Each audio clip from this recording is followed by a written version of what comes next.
Building a 40-foot wide, 4-foot deep, man-made river through 363 miles of thick wilderness was a monumental task. Every tree in the path of the canal had to be torn out. Every stump had to be pulled, and every rock had to be moved. It took thousands of men 8 years to do it, but they managed the task using only human and animal power. There were no cranes, there were no bulldozers, there were no backhoes, not a single piece of motorized equipment. Why? Because none of it had been invented yet. Since nothing like this had ever been tried, engineers made a very smart choice. They began the canal in the middle of the state. Construction began in Rome, New York on July 4th, 1817.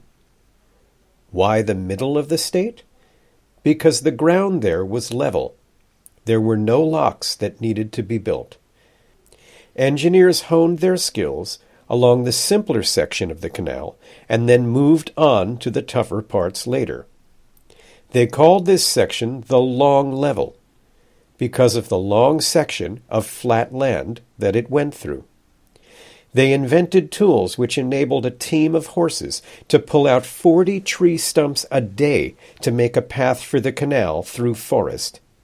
They invented a new type of wheelbarrow and even a new kind of waterproof cement to help them seal the sides of the canal.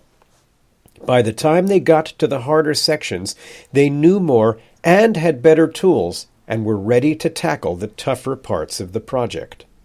83 locks were needed to raise and lower the boats, a total of 568 feet. 27 of those locks were in just one section between Albany and Schenectady. 18 aqueducts had to be built and kept full of water. Since there was no way to pump water uphill in the early 1800s, engineers had to make sure to keep the canal lower than at least some of the surrounding streams and creeks. They could divert water from those streams in order to fill the new canal, as long as they could always keep the water moving downhill. Feeder canals, like this one along the long level, were essential. They brought water from the surrounding area into the canal.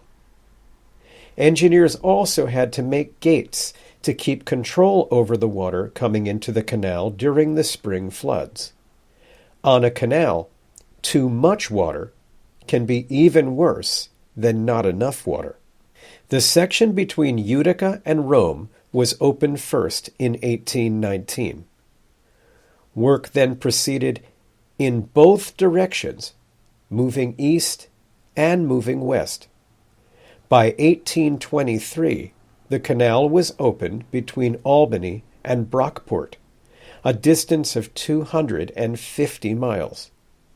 The final section into Buffalo was completed after that. The entire canal was officially opened on October 26, 1825.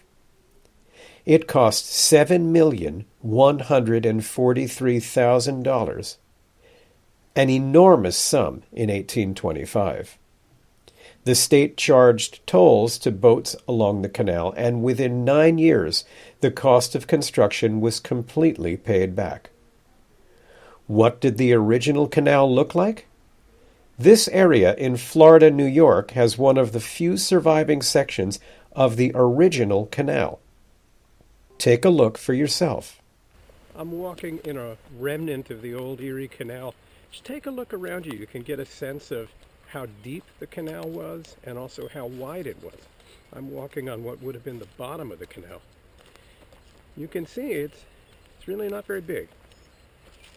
I'm also walking at about the pace the canal boats would have traveled back then.